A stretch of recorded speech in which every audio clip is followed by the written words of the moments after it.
Hello मेरे प्यारे बच्चों, कैसे हैं आप लोग? बहुत अच्छे होंगे। तो भाई साहब, हम लोग जो पिछला वीडियो किए थे उसका बहुत दिन हो गया है। प्रॉब्लम आ जाती है जिसके वजह से 12th का वीडियो हम नहीं ला पाते हैं। लेकिन अब हम पूरा प्रयत्न कर रहे हैं कि भाई साहब 12th का वीडियो एकदम रेगुलर कंटिन्यू आए। ठीक है, जहां पर आज हम बात करने वाले हैं relation between tetrahedral void and atom.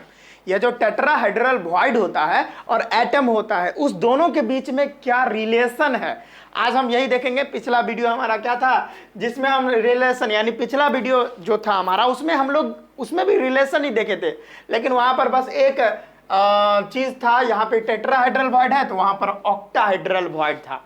यानी पिछले वीडियो में हम लोग ऑक्टाहेड्रल वॉइड और एटम के बीच में रिलेशन देखे थे, वो तो हम कर लिए थे।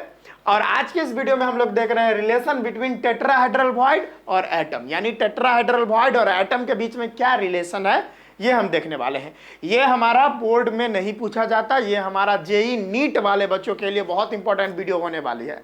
तो जी हाँ, मेरा नाम है विजेतानंद और आप देख रहे हैं आप ही का चैनल एकलव्य वाटिका। तो आइए स्टार्ट करते हैं हमारा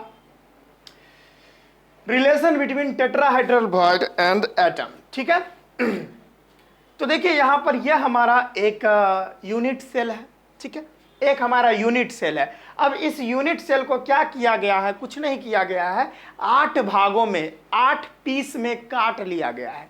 देख रहे हो, एक देखो, एक यहां से काट लिया, फिर एक इधर से काट लिया, फिर एक इधर से काट लिया। तो ये यूनिट सेल को 8 भागों में काट लिया है। देख सकते हो 1, मैं आपको बता देता हूं, ये देखो 1 2 3 4। ठीक है, 4 हो गया। फिर इधर ये 1 2 3 4 और ये 5 6 7 8 भागों में यहाँ पर काट दिया गया है यूनिट सेल को। और यहाँ पर 8 भागों में कटा हुआ तो आप देख ही रहे हो। अब यहाँ पर क्या करना है, हम लोग जानते हैं कि एक यूनिट सेल, और अच्छा एक और बात बता रहा हूँ, ये देखो, ये जो है ना, ये देखो, ध्यान से आप देखो, ये देखो, सीधा तो नहीं बन पाया, मैं एक बार और बनाना चाहता हूँ। बहुत मस्त चीज बता रहा हूँ, देखो मजा आएगा। ठीक है, क्या है, देखो, ये हमारा बॉडी डायगोनल है। हम जो अभी बना रहे हैं, खींच रहे हैं, वो क्या है, वो एक बॉडी डायगोनल है। क्या है, बॉडी डायगोनल। और एक बॉडी डायगोनल पर, यूनिट सेल के एक बॉडी डायगोनल पर कितने हमारे टेट्राहेड्रल वॉइड बन सकते हैं? तो बॉडी डायगोनल पर मैं बता देता हूं, बॉडी डायगोनल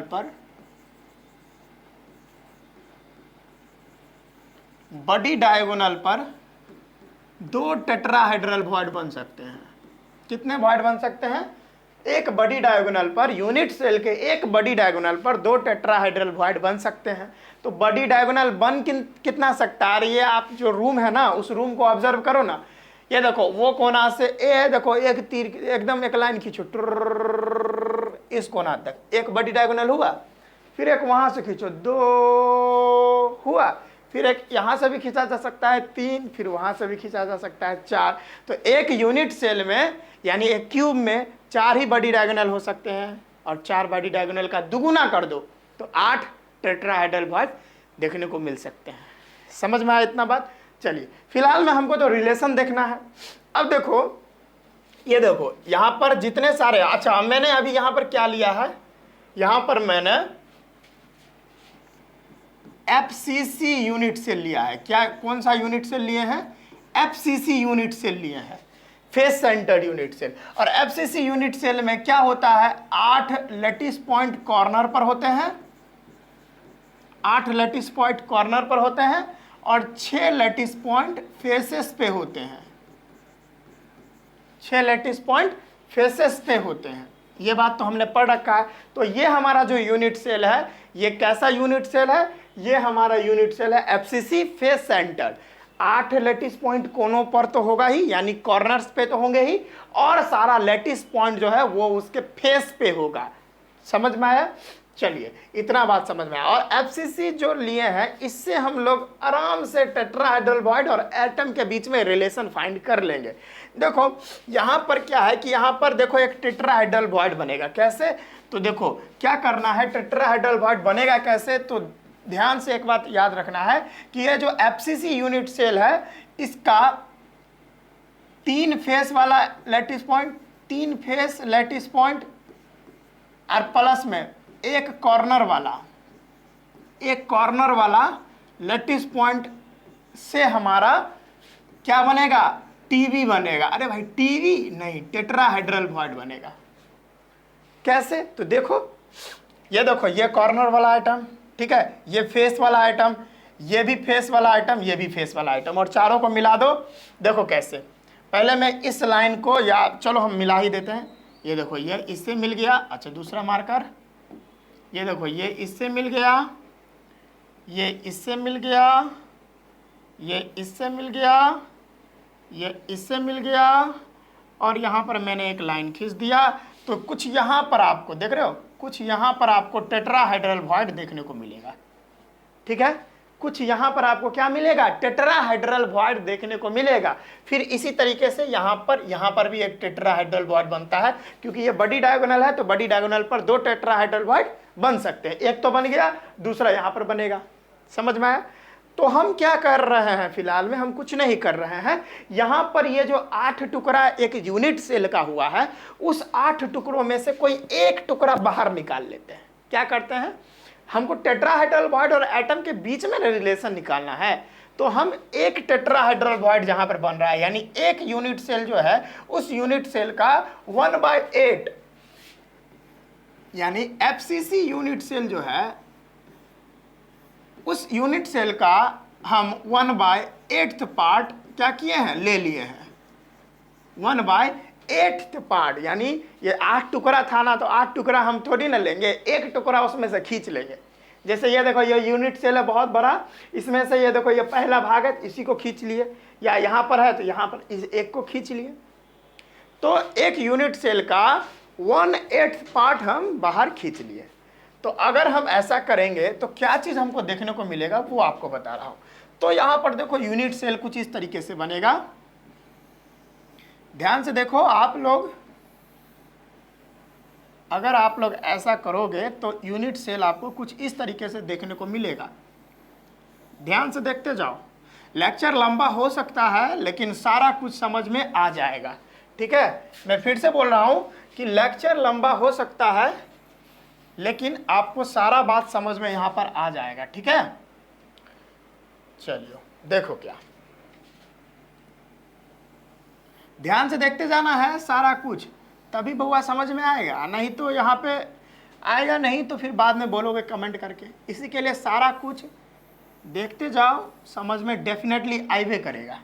ये देखो इसको इससे हम मिला दिए, इसको इससे मिला दिए, इसको इससे मिला दिए, और इसको इससे मिला दिए। हमारा एक यूनिट सेल बन के तैयार हो गया, ठीक है। लेकिन ये यूनिट सेल पूरा यूनिट सेल नहीं है, ये 1/8 पार्ट है, 1/8 part of unit cell. Unit cell का 1/8 पार्ट है, पूरा यूनिट सेल नहीं है, ठीक है। अब 1 यानी एफसीसी यूनिट सेल हम लिए थे, उसका 1/8 पार्ट काटे थे, जिसमें से हमारा टेट्राहेड्रल वॉइड कैसे बन रहा था, 3 को फेस वाला लैटिस पॉइंट से और 1 को कॉर्नर वाला लैटिस पॉइंट से। तो 3 को फेस वाला हम लगा देते हैं, यहाँ पे हम लगा देते हैं। चलिए कैसा ले लूँ भाई, मैं ऐसा ले लेता हूँ, ठीक है। तो देखो यहाँ पे देख रहे हो एक लैटिस पॉइंट यहाँ पे है, समझ लो बाबू, 3 गो फेस पे होगा और एक ही कॉर्नर पे होगा। एक यहाँ पे है, ठीक है, जिसका नाम हम ए दे देते हैं। क्या नाम दे देते हैं, ए। एक लैटिस पॉइंट हमारा यहाँ पे है, ठीक है, जिसका हम नाम सी दे देते हैं, सी। और यहाँ पर कुछ नहीं है, यहाँ पर मैं इसका बी नाम दे देता हूँ, ठीक है। ये सी है तो यहाँ एक लैटिस पॉइंट है जिसका नाम मैं कुछ डी दे देता हूँ। यहाँ पे कुछ नहीं है, इसका नाम ई दे देता हूँ। यहाँ पे, यहाँ जो देख रहा है ना आप लोग, यहाँ पे अगर आपको नहीं दिख रहा होगा तो दूसरा मार्कर मैं यूज कर लेता हूँ। ये देखो एक यहाँ हो गया, एक लैटिस पॉइंट यहाँ पे है, समझ में आ रहा है। एक लैटिस पॉइंट यहाँ है जिसको ई नाम दिया, इसको एफ दे देते हैं, इसको जी, और यहाँ वाले को एच, ठीक है। यही है हमारा। जिसमें देख रहे हो 1 2 3 4 लैटिस पॉइंट है, 3 गो फेस पे है और 1 गो कॉर्नर पर है। यहां आपको दिख रहा होगा कि भाई साहब सब कॉर्नर पर है, लेकिन एक्चुअल में है नहीं। ध्यान से यहां पर देख सकते हो विजुलाइज करके, ठीक है। तो यहां पर आप ध्यान से देखो कि यहां पर बड़ी डायगोनल कहां पर बन रहा है। ये देखो, ये बड़ी डायगोनल बन रहा है। मैं बनाना चाहूंगा, कुछ तो है भी नहीं, फिर भी कोशिश करते हैं अपना लोग। चलो यहाँ पे बड़ी डायगोनल बनाते हैं। मेरे पास कुछ इंस्ट्रूमेंट नहीं है, वैसे यही से बन जाता, लेकिन चलो बन गया, टेढ़ा वेढ़ा बन गया, लेकिन ये बड़ी डायगोनल है। पता है ना हमको, ये बड़ी डायगोनल है। अब ये बड़ी डायगोनल आपको ध्यान से दिख गया। मैं एक बार और इस पर चला दे रहा हूँ। ये देखो, ये बड़ी डायगोनल है, एक कोना से दूसरे कोना में मिल गया। ये है बड़ी डायगोनल अपना।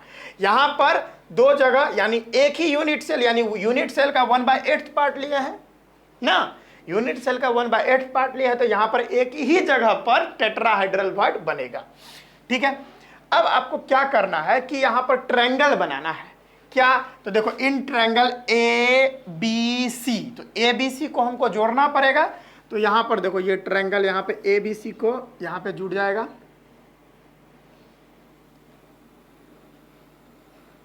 ये देखो, ये ट्रायंगल बन गया, ट्रायंगल बना ना ए बी सी। तो यहां पर सारा कुछ दे दिया गया है और अपना काम निकाल लो यहां पर, ठीक है। कोई प्रॉब्लम? इन ट्रायंगल ए बी सी में क्या क्या होगा अभी हम आपको बताते हैं, नेक्स्ट लेंगे हम। इतना तो बात आपको समझ में आ गया। सारा बात अगर समझ में आ गया है तो भाई सब इसको नोट कर ले, फिर हम आगे अभी बता रहे हैं आपको क्या क्या लेना है, ठीक है। जल्दी से इसको नोट डाउन करें तो, चलिए नोट डाउन कर लिए हैं। अब हम क्या करते हैं, ध्यान से देखो। इन ट्रायंगल, ध्यान से देखिएगा भाई, दूसरा मार्कर ले लूं।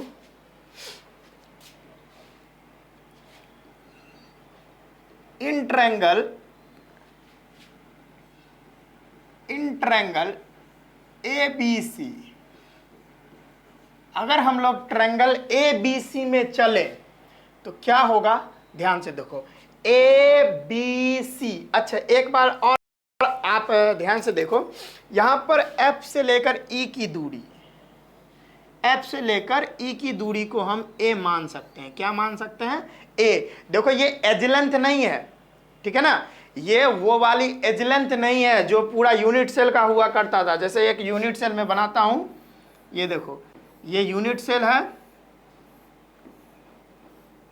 यहां पर एक लैटिस पॉइंट होगा, यहां पे एक लैटिस पॉइंट होगा, तो ये इतना दूर का डिस्टेंस एज लेंथ कहलाता था, जिसको हम ए से डिनोट करते थे। तो ये वो वाला एज लेंथ नहीं है। 2 लैटिस पॉइंट के को जोड़ने वाली जो पूरा लेंथ होता था, 2 लैटिस पॉइंट के बीच का जो लेंथ होता था, उसको एज लेंथ बोलते थे। लेकिन यहां वो एज लेंथ नहीं है, यहां वो एज लेंथ नहीं है, बस हम इसको ए मान लिए हैं, ठीक है। ये वो वाली एज लेंथ नहीं है, समझ में आ रहा है ना।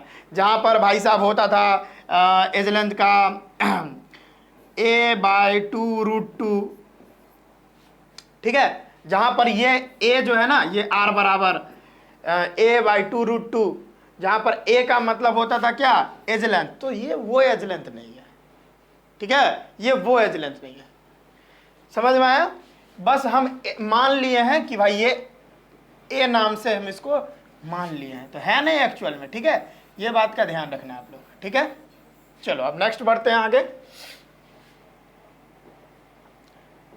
हाँ, अगर हम ए बी सी में चले तो हम इसको ए मान लिए हैं, सभी को ए मान लो आप। ये देखो, एक मिनट,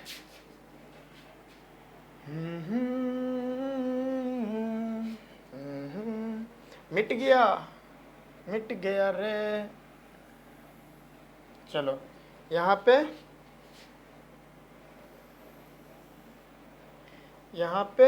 और शायद ऐसा था ना, हो गया। अब ध्यान से देखो आप लोग कि यहाँ E से लेकर D तक का भी डिस्टेंस आप माप सकते हो। ये भी A मान लेते हैं हम लोग, ठीक है। यहाँ तक के भी डिस्टेंस को A मान सकते हैं। ये देखो, B से लेकर C तक के डिस्टेंस को भी हम A मान सकते हैं, ठीक है। सभी को A मान लिया। देखो, A से लेकर B तक के डिस्टेंस को भी हम, B से लेकर यहाँ तक के डिस्टेंस को भी हम A मान सकते हैं, ठीक है। सबको A मान लिए, ध्यान से आपको दिखा। चलो अब हो गया। तो अगर हम इन ट्रायंगल ए बी सी चले, ए बी सी में आपको क्या दिख रहा है, अगर आप पाइथागोरस थ्योरम लगाओगे तो क्या हो जाएगा, ए सी स्क्वायर, देखो A C square is equal to A B का स्क्वायर प्लस बी सी का स्क्वायर ना, वही काम करो आप, तो क्या हो जाएगा, ए सी का square is equal to A B का स्क्वायर प्लस प्लस, अरे भाई पिक्चर हमको वैसे ही बनाना चाहिए था, बी सी का स्क्वायर प्लस में बी सी का स्क्वायर। ठीक है, अभी हम पिक्चर बना लेते हैं, हमको प्रॉब्लम हो जाएगा, मुझे पता है। तो क्या हो जाएगा यहां पर value, A C square equal to A B की वैल्यू क्या थी, ए बी की, देखो ए और बी की वैल्यू हमने ए मान रखी है, ए मान रखी है, समझ में आया, और देखो बी सी की भी वैल्यू हमने ए मान रखी है, तो हम आराम से करके निकल जाएंगे, ए बी की वैल्यू ए है तो ए स्क्वायर हो जाएगा प्लस बी सी की वैल्यू भी ए स्क्वायर हो जाएगी, तो क्या हो जाएगा, A C square is equal to 2a square, तो ए सी इजकल टू हो जाएगा अंडर रूट 2a।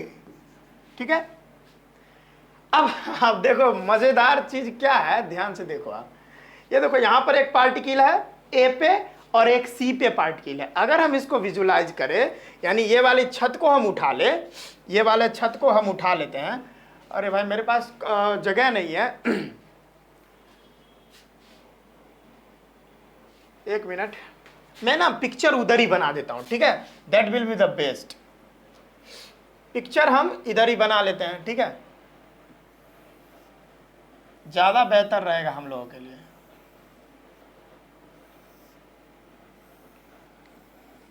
ध्यान से देखो, लेक्चर लंबा हो सकता है लेकिन बातें आपको पूरी समझ में आएंगी। ठीक है, लेक्चर लंबा हो सकता है लेकिन बातें आपको पूरी समझ में यहां पर आने वाली हैं।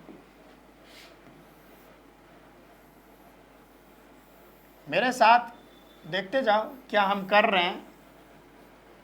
ये देखो, ये इससे मिल गया, ये इससे मिल गया, ये इससे मिल गया, ये भैया इससे मिल गया, क्या ये जो है इससे मिल गया। ठीक है, कहां कहां पे था, एक भाई लैटिस पॉइंट यहां पे था, एक लैटिस पॉइंट यहां पे था, एक लैटिस पॉइंट यहां पे था, एक लैटिस पॉइंट यहां पे था, और एक लैटिस पॉइंट भैया यहां पे था। ठीक है, यही तो था, और जहां पर यह बड़ी डायगोनल था हमारा, यहां से लेकर यहां तक का डिस्टेंस बड़ी डायगोनल, ये रहा बड़ी डायगोनल, क्या यही ना था, और यहां से हमने इसको, ये जो पॉइंट था, ये जो पॉइंट था इसको हम ए माने थे, ये वाले पॉइंट को बी माने थे, ये वाले पॉइंट को हम सी माने थे, ये वाले पॉइंट को डी माने थे, ये वाले पॉइंट को ई माने थे। ठीक है, इसको एफ माने थे, इसको जी और इसको एच, बस यही तो था हमारा। और यहाँ पर एक ट्रायंगल भी बना था जो इस तरीके से यहाँ पे जा रहा था ना, बस यही तो खेल था, जहाँ पर हमने इसको भाई इतनी की डिस्टेंस को ए मान रखा था हमने, एफ से लेकर ई तक के डिस्टेंस को भी ई माना था, इसको भी हम ए माने थे, यहाँ तक के यानी ए से बी तक के डिस्टेंस को भी हम ए मान रखे थे, और हमने बी से सी तक के डिस्टेंस को भी ए मान रखा था। ठीक है, यही तो सारी डिस्टेंसेस थी हमको, बस हो गया काम, इतना ही दिक्कत था और हम अभी कर रहे हैं। देखो आप ए से लेकर सी तक के डिस्टेंस को देखो, ये एक्चुअल में पार्टिकल छोटा लग रहा है लेकिन ये छोटा है नहीं, वैसे बहुत बड़ा है। अगर हम ये वाली छत को हम उठाएं, ये वाले छत को उठा के हम यहाँ पे रखें और तब दिखाते हैं हम आपको खेल कैसे हो रहा है।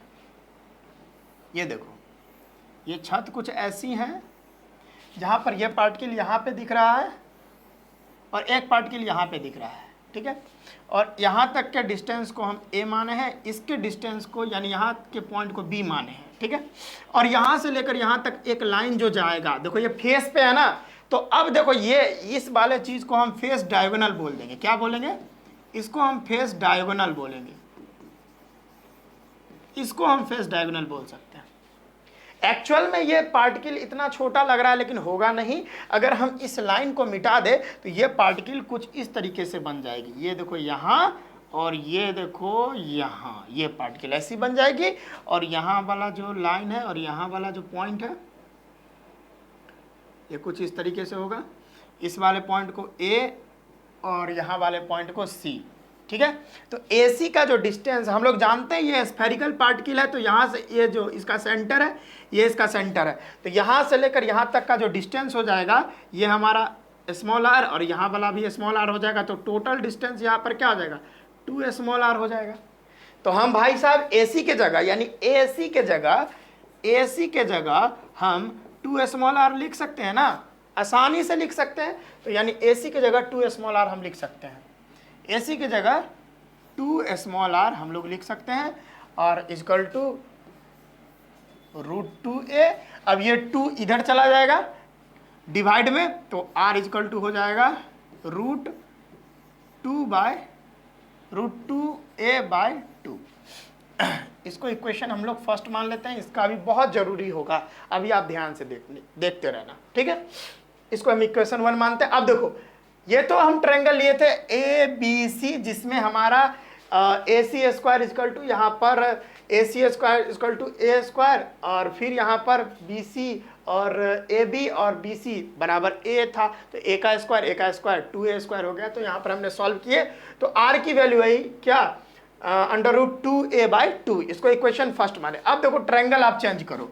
अब देखो यहाँ पर ट्रायंगल, ये देखो ट्रायंगल, ये ट्रायंगल, ये देखो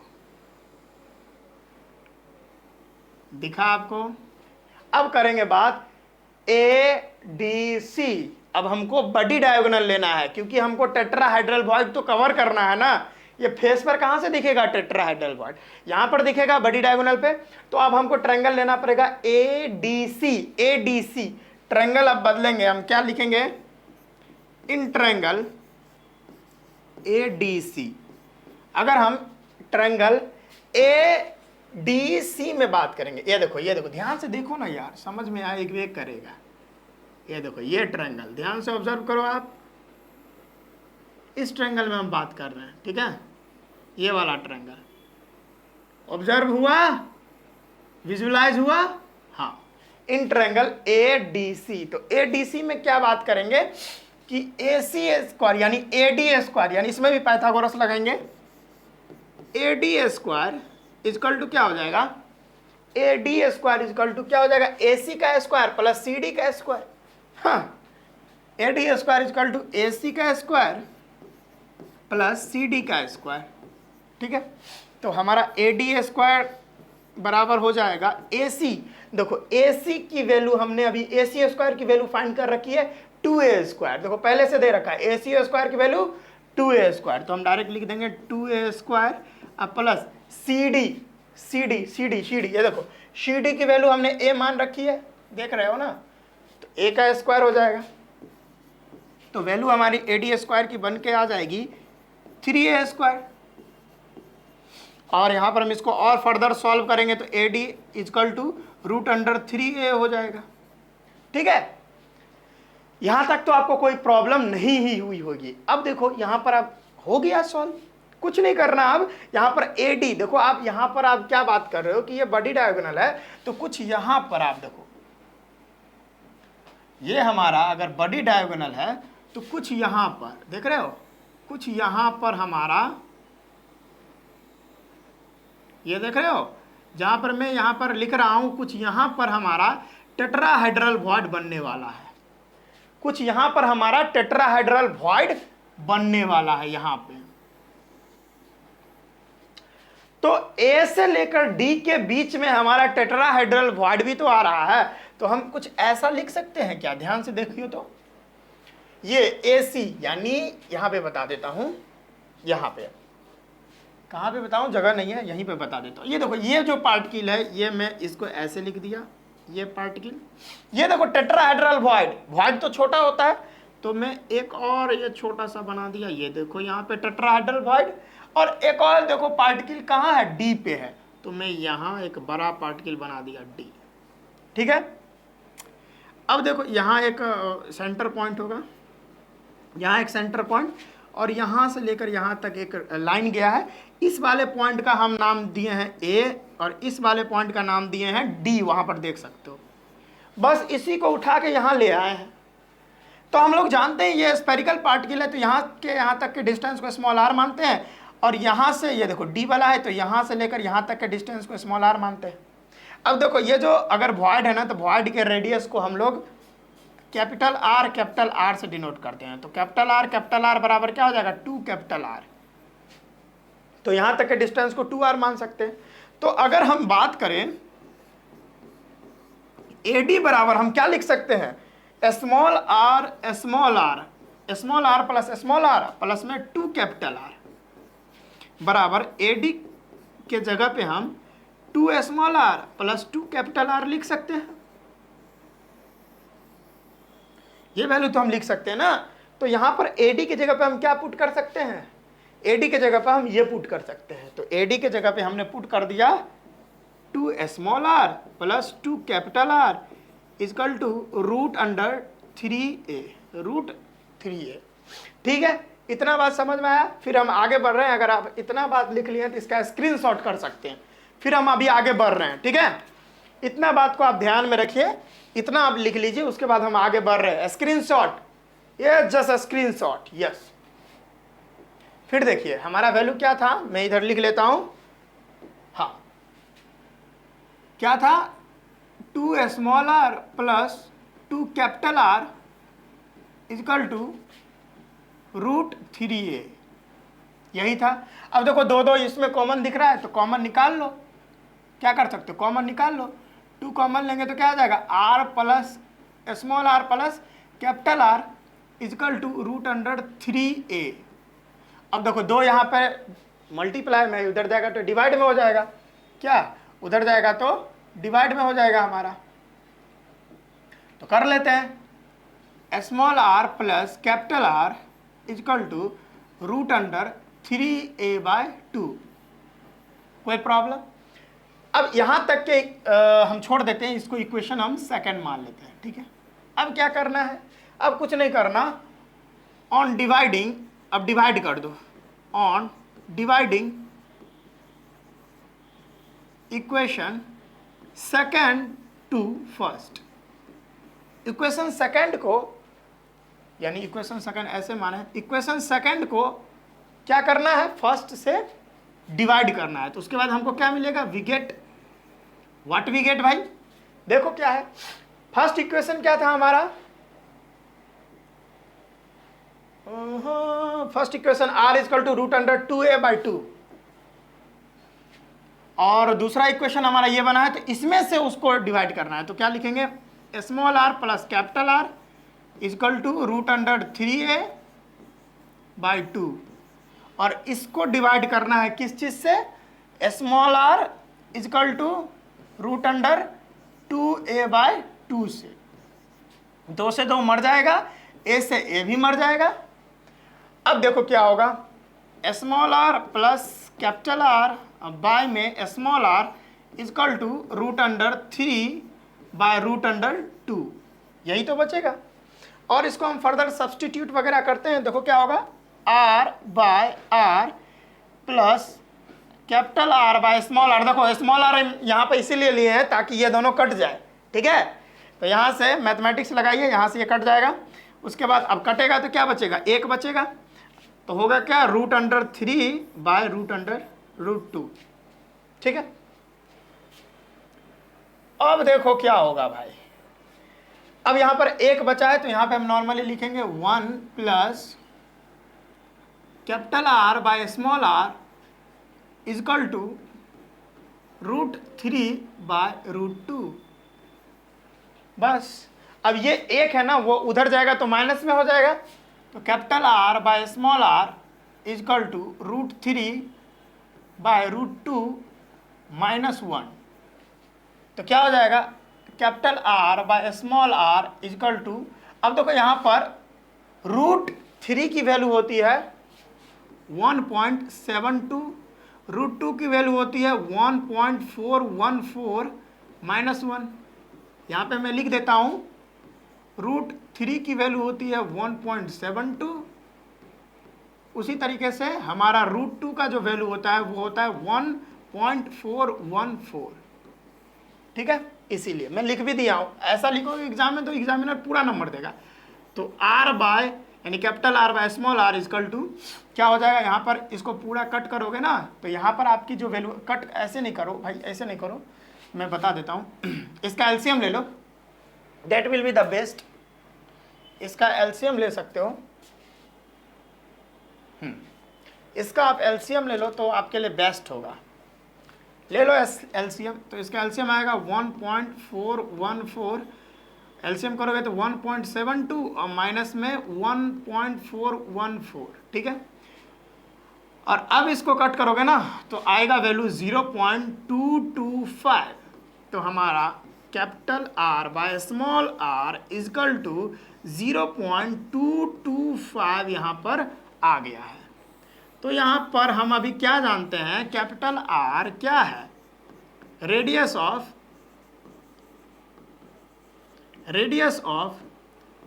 टेट्राहेड्रल वॉइड, टेट्राहेड्रल वॉइड का रेडियस है।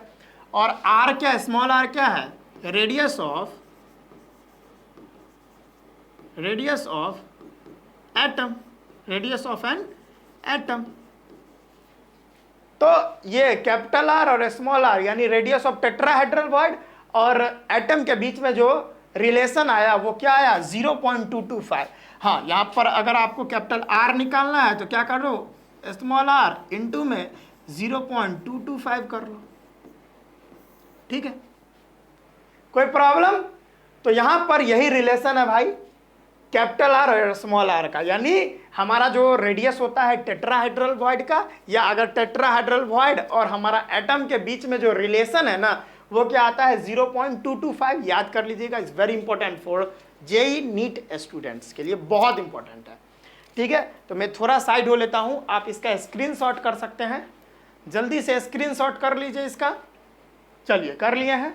तो बच्चों आज की इस वीडियो में बस हम इतना ही रखते हैं, रेगुलर वीडियो आने वाली है, टेंशन नहीं लीजिए। तो हम मिलते हैं नेक्स्ट वीडियो में, पढ़ाई करते रहिएगा। All the very best.